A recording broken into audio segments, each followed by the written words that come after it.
The hospital room was quiet, save for the rhythmic beeping of the heart monitor. The room smelled sterile, as it always did in hospitals.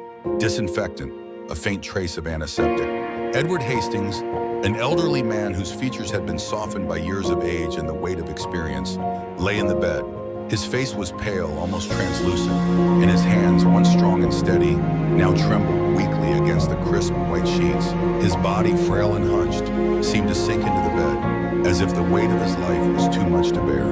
Sophie, the nurse assigned to his care, stood at the foot of his bed, adjusting the IV drip. She'd been assigned to Edward for the past week. He didn't have much longer to live. Everyone knew that. His time was running out. Yet there was something about him, something about the way he seemed to quietly wait for the end, that made Sophie feel a strange attachment to him. She couldn't explain it. He was like a ghost of a man, quiet, reserved, with eyes that seemed to hold 1,000 stories. She looked over his chart again. No family, no emergency contacts.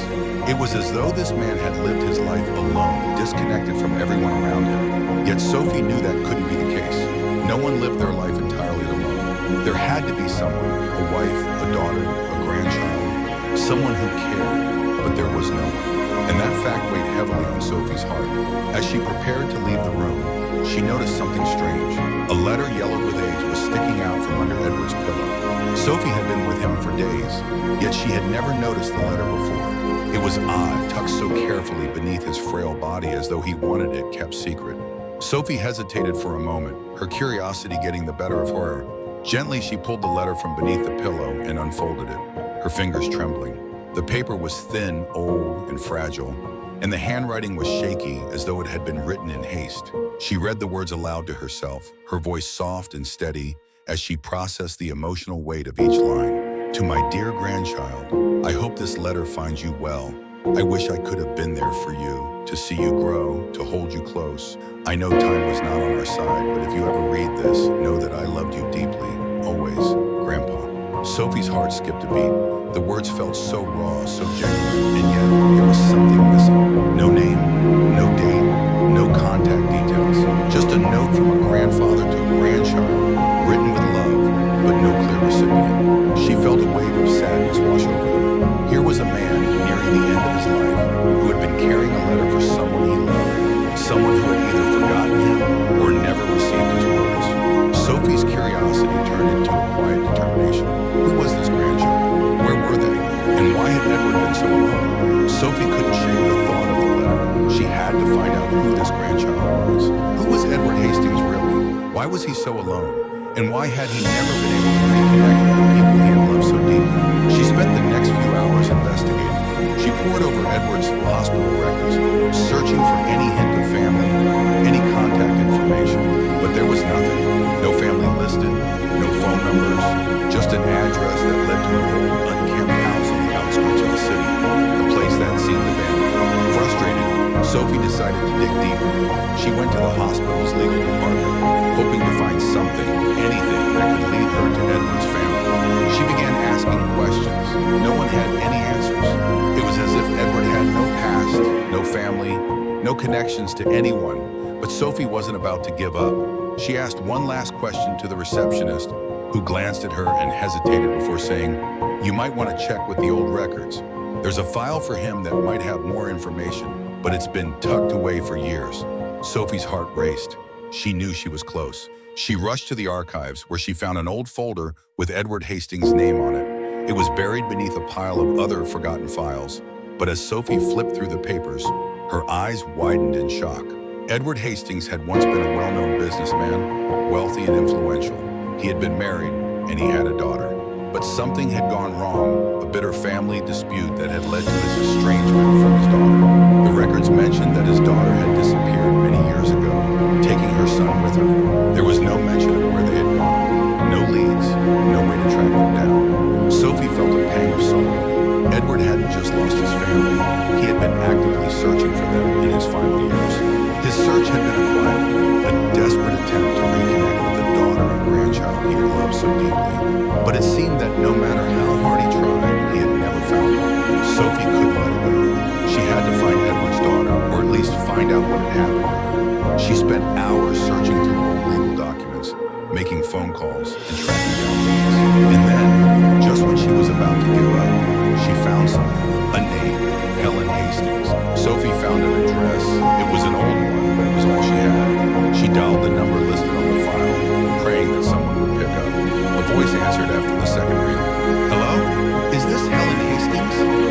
asked, her voice trembling with anticipation. There was a long pause before the voice on the other end responded. Yes, this is she. Who is this? My name is Sophie and I'm calling from the hospital. Your father, Edward Hastings, is here. He's very ill, and he's asking for you, Sophie explained, her voice gentle but insistent. He's been waiting for you for years. There was silence on the other end of the line. Sophie's heart pounded. Had she reached the right person? Would this woman even care? Finally, Helen spoke. I didn't think he'd ever want to see me again. Not after everything that happened. Her voice was filled with sadness, and Sophie could sense the years of unresolved pain. Sophie's voice softened. He's been searching for you. He never gave up, and now he's asking for you. I think you should come. He doesn't have much time left. Helen hesitated. I don't know if I can face him. Sophie gently urged her. I think you should come. He's waiting for you. There was a long pause, and then Helen's voice cracked. I'll come as soon as I can. When Helen arrived at the hospital, Sophie led her to Edward's room. Helen stood at the door, hesitant, her face a mixture of grief and fear. She hadn't seen her father in years, not since that fateful argument that had torn their family apart. Sophie stepped back, giving the two of them space. Helen slowly walked toward the bed. Edward's eyes were closed, and for a moment it seemed as if he had slipped away. But then his eyes fluttered open. Weakly, he reached out for her hand. Helen, he whispered, you came. Tears welled up in Helen's eyes. She sank to her knees beside his bed, her hand trembling as she took his. I'm sorry, Dad. I was wrong. I should have never left. Edward smiled faintly, his frail body shaking. It doesn't matter. You're here now. That's all I ever wanted. Helen's tears flowed freely as she leaned down to kiss his hand. I'm sorry. I've been a fool. I've been so angry, but I never stopped loving you. Edward's voice was barely audible. I knew you'd come back. I never gave up, Helen, and now I can rest easy. As Sophie watched the emotional reunion, she felt a warmth in her chest. The pain of the past was being healed, piece by piece, and Edward had finally found what he had been looking for. But just as Sophie was about to leave the room to give them privacy, she was handed a letter. It was sealed with Edward's name on it. With trembling hands, Sophie opened the letter. Inside, she found a shocking revelation. Edward's grandchild, the one he had been searching for, was none other than Sophie herself. Sophie, my dear, you are the grandchild I've been searching for all along. I have always loved you, even from afar. I hope one day you'll forgive me for the pain I caused, and know that you were never far from my thoughts. With love, Grandpa. Sophie's breath caught in her throat. She had been the one Edward had been searching for. She had unknowingly been part of his family all along. The final letter, the one he had written in the hopes of reconnecting with his grandchild, had been written to her. Tears streamed down Sophie's face as she looked at the letter, realizing that in helping Edward reconnect with his daughter, she had unknowingly connected with her own past. The family that Edward had been trying to find all these years was now whole. The camera pans out as Edward, Helen, and Sophie sit together in the room. The final pieces of their fractured family coming together. Edward's heart, once so heavy with regret, was now at peace. His family had found him, and for the first time in years, he could die without fear, knowing that the love he had lost had finally been restored. As the screen fades to black, the final message appears. Sometimes it's the last letter that brings us home. Edward smiled faintly, his frail body shaking. It doesn't matter. You're here now. That's all I ever wanted. Helen's tears flowed freely as she leaned down to kiss his hand. I'm sorry. I've been a fool. I've been so angry, but I never stopped loving you. Edward's voice was barely audible. I knew you'd come back. I never gave up, Helen, and now I can rest easy. The soft murmur of hospital machines filled the room as Sophie sat next to Edward's bed, still processing the magnitude of the task she had taken on. She had spent hours combing through records, making calls, and uncovering a truth that had been buried for far too long. Edward's grandchild, the person he had longed to reconnect with, was still out there somewhere. But where? But Sophie's thoughts were interrupted when a nurse came into the room with a letter.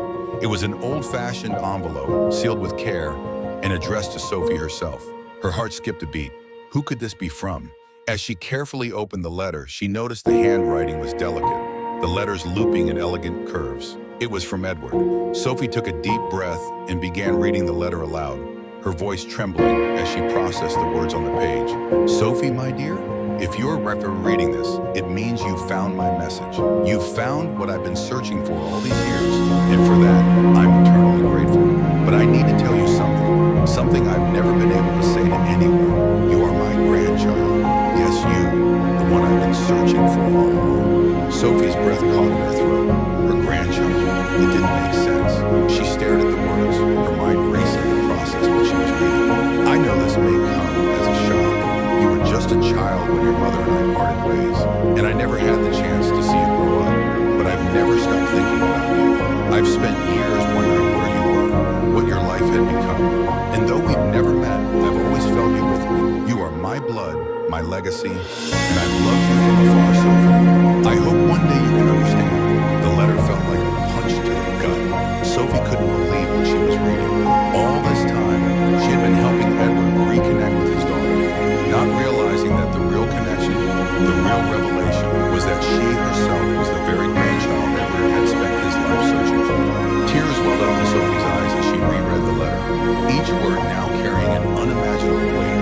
She had been working tirelessly to bring Edward back to his family, only to discover that she had been part of that family all along. She was connected to him in a way she had never known, and her heart ached with the realization of just how much time had been lost.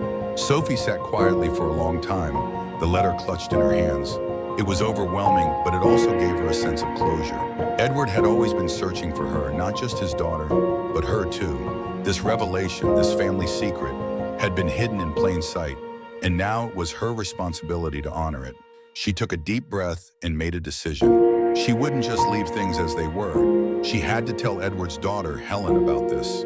She had to reunite the family fully. It wasn't just about Edward's peace, it was about healing the wounds that had kept them apart for so long. As Sophie walked out of Edward's room, her heart was heavy with the weight of her discovery. But she was no longer the stranger in the story. She was part of it. She was part of the legacy that Edward had so desperately wanted to reconnect with. And now it was time for her to help bring everything together. Sophie picked up the phone and dialed Helen's number. The connection felt different this time. It wasn't just about reconnecting father and daughter. It was about bridging the final gap. Sophie wasn't sure how to say it, but the words came out anyway. Helen, there's something you need to know. You're not the only one your father was searching for. It had been hours since Sophie had spoken to Helen. She had explained everything, how Edward's grandchild, the person he had spent so many years longing for, was none other than Sophie herself. Helen, understandably, had been stunned, but after a few moments of silence, she had agreed to come back to the hospital. She needed to be there to meet the granddaughter her father had so desperately wished for, and to finally understand the depths of his love. Sophie was standing outside Edward's room when Helen arrived. The moment was tense, full of emotions that no one could have predicted. Helen stepped into the room slowly, her footsteps hesitant. She looked around as if searching for something familiar, but all she found was a man on the brink of death, and a stranger with a letter in her hand that could change everything. Sophie could see the mixture of emotions in Helen's face: shock, confusion, and above all, disbelief. She didn't know where to start. She had never thought about the reunion in the terms. She was now a part of the Hastings family. She had no idea how this would unfold, but she felt an overwhelming need to make sure this moment was as meaningful as possible for everyone involved. Helen's eyes shifted between Sophie and Edward. Her hand shook as she reached for her father's frail hand, the weight of the moment pressing down on her. She couldn't believe it. After so many years of pain, of lost time, her father had always been looking for her. And now, standing in front of her, was his grandchild, the one he had longed to see, to know. Edward's eyes flickered open slowly, his gaze soft and filled with love. When he saw Helen, he smiled. It was a weak smile, but it was genuine. His voice was barely above a whisper. You came. You both came. Tears poured in Helen's eyes. She leaned down, pressing a kiss to her father's forehead, her voice shaking as she spoke. I'm so sorry, Dad. I never meant to hurt you. I thought you didn't want to see me anymore, and I couldn't face you. But I was wrong. I was so wrong. Edward's hand squeezed hers with the last strength he could muster. His eyes were filled with peace, a deep, unwavering peace that Sophie hadn't seen in him before. It was as though everything, the years of separation, the pain, the confusion, had finally come to rest. He had his daughter back, and now he had the grandchild he had been searching for. Sophie, standing at the foot of the bed, watched the scene unfold before her. She felt a lump rise in her throat as she realized the magnitude of what was happening. She had